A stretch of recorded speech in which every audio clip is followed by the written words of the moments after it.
et la société Péris, partenaire du rugby languedocien, vous présente Série Rugby.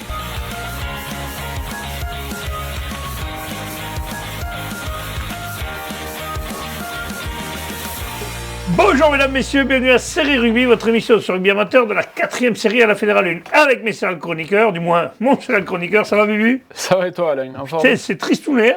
Eh ouais, mais... Ah, c'est pas le Covid qui les a tués, je sais pas. Il s'est fait mal Walter, mais il est là quand même. Il s'est fait mal, pourquoi il rejoue lui?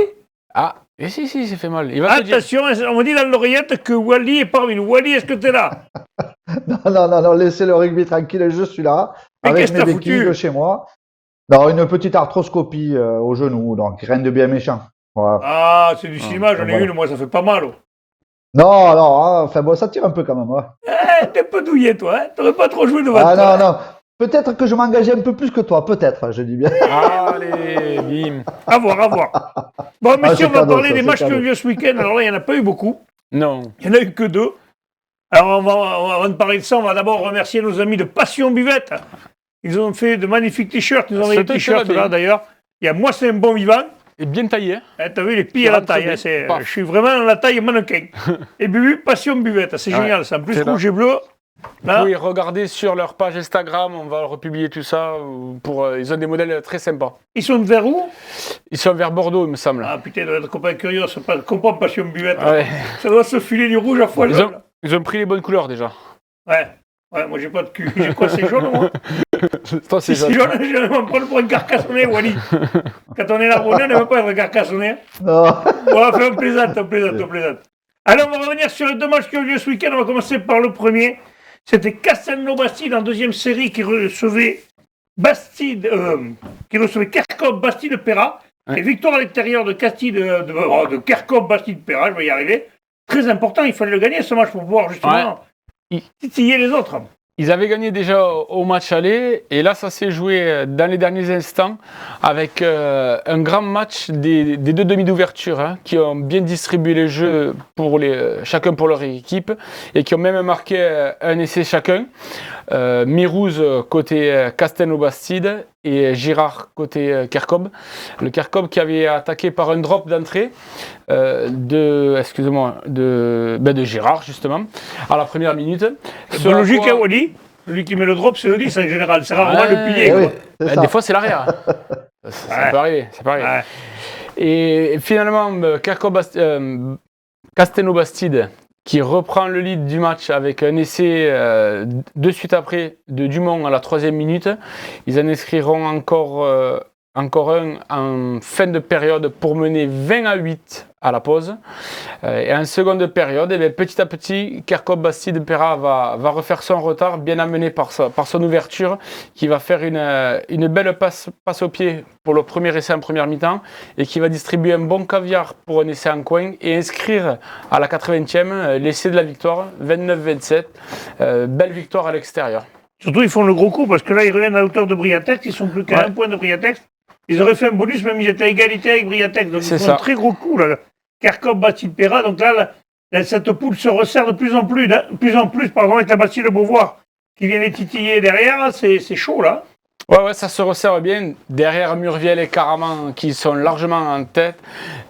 Mais après, pour les 4 autres équipes pour la qualif, c'est assez serré. Bon, d'accord. Bon, les mecs de Caraman, si vous voulez qu'on vienne voir Briatex et que Caraman, Murviel, Tesa, il faut venir nous chercher. Hein. Parce que moi, j'ai personne pour venir, ils veulent pas venir, ces salauds. Ils ont peur, ils ont la trache. Non. On a un tournoi. Oui, un tournoi, il tombe bien. Il tombe bien. C'est bon, on va s'appeler. Le deuxième match, c'est un match qui se jouait en honneur. Et là, c'était Sijan pour la Nouvelle qui recevait Saint-Gilles. Et là, il y a eu un bonus offensif, je crois, Wally, 78-12. Oui, un score très fleuve donc pour Sijan pour la Nouvelle qui a bien préparé son futur déplacement dans 15 jours à 7. Donc voilà, en s'imposant 78-12. Bon, contre une équipe diminuée de Saint-Gilles qui est venue sans équipe réserve. Donc voilà, c'était un peu compliqué.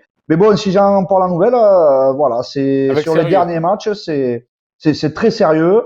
De respecter l'adversaire. Voilà, ils ont vraiment respecté l'adversaire et je trouve que c'est important.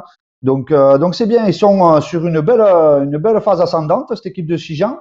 Et j'avoue qu'il me tarde bien ce petit choc là à 7 là qui va être intéressant. Et à noter quand même sur le match, parce que c'est quand même pas courant, le quintuplé, voilà, du serial marqueur de, si j'en parle la nouvelle, Victor, voilà, qui s'en est donné à cœur joie et qui, voilà, le centre, ouais, qui a marqué 5 essais sur ce match, ouais.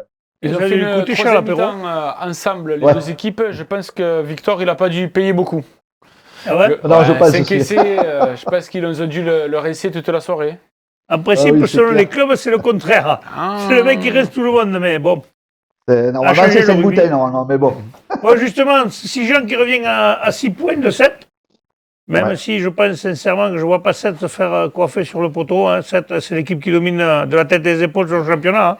Oui, tout à fait, mais Sijan, c'est quand même un beau prétendant qui est sur la pente ascendante, comme le disait Wally, et il faut qu'il continue comme ça pour garder cette seconde place. Surtout, ce qui est bien, c'est que ça donne un attrait à cette poule où il y avait trop d'avance, 7 à 16 points d'avance sur Bédarieux, donc il n'y a vraiment que 6 gens qui peuvent venir un peu les enquiquiner. Hein. Après, comme on a déjà dit, il faut penser à tous ces points, en plus les virtuels, tout ça, qui vont attribuer les points virtuels, les péréquations, tout ce qu'on aime dans le rugby. Parce que Bubu a entièrement raison, parce qu'il y a quand même un total de 13 points qui vont être attribués en fin de saison. Donc voilà, ça aura toute son importance. Donc, je peux dire une connerie ou pas? Je peux dire une dis-moi. connerie ou pas? Je m'attends un peu.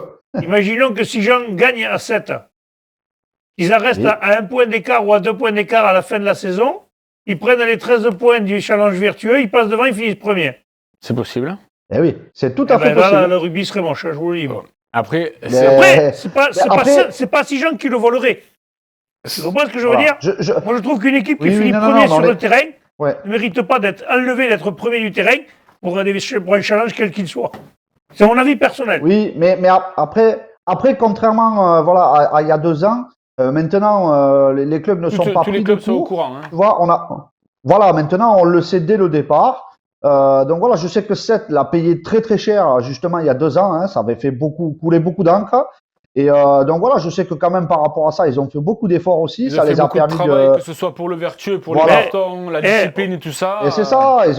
Moi, je trouve que finalement, même pour une équipe comme 7, je trouve que ça aura été bénéfique en fait. Donc voilà, malgré ça a été une décision difficile à accepter. Mais voilà, je pense qu'au niveau ils se sont bien structurés. Et voilà, mais c'est vrai que ça, c'est 13 points. Vont faire complètement bouger le classement en fin de saison. Hein. Attention, une question.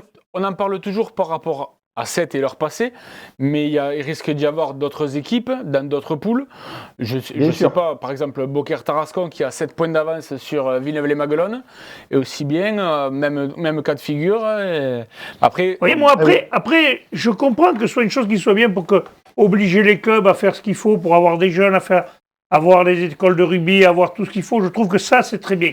Mais plutôt que de filer des points à un classement, pourquoi tu leur files pas des dotations, tu leur files pas des primes, tu files pas autre chose que d'aller empêcher l'équipe qui est premier à faire finir second ou troisième des fois à cause de ce challenge? Je trouve ça pas bienvenu. Après, c'est mon avis personnel. Tu sais pourquoi? Parce que les dotations, ça pèse pas. Et les fûts de bière, tu crois que ça pèsera pas? Non, ça pèse pas pareil, Alain. Tu vois, regarde, prends l'exemple de 7. On est sûr qu'ils ont travaillé sur tout ce qui a pêché il y a 2-3 ans. Tandis que tu leur aurais donné des jeux de maillot ou pas, ils s'en tapent. Les dotations, c'est pas forcément ça. Les mecs, tu leur dis, voilà, l'année prochaine, vous ne payez pas les licences. Vous devez respecter. Tu comprends ce que je veux dire? Ça fait, je sais pas, je donne une idée. Je dis pas que c'est moi le plus bon, le plus fort. Votez Alain. Votez Alain. Vous voulez du bordel? On va le remettre, le bordel, dans le couscoussier. Bon, allez, les gars, ça sera le mot de la fin pour cette émission qui est un peu plus courte. Mais bon, on va se retrouver vendredi avec les matchs à venir. Et là, on va avoir de quoi parler parce que tout le monde joue. C'est ça, Bubu? Ouais. C'est bon, ça. Ça fait longtemps. Allez, transpirez bien sur tous les terrains et à vendredi. Merci. Ciao, ciao. Allez, salut.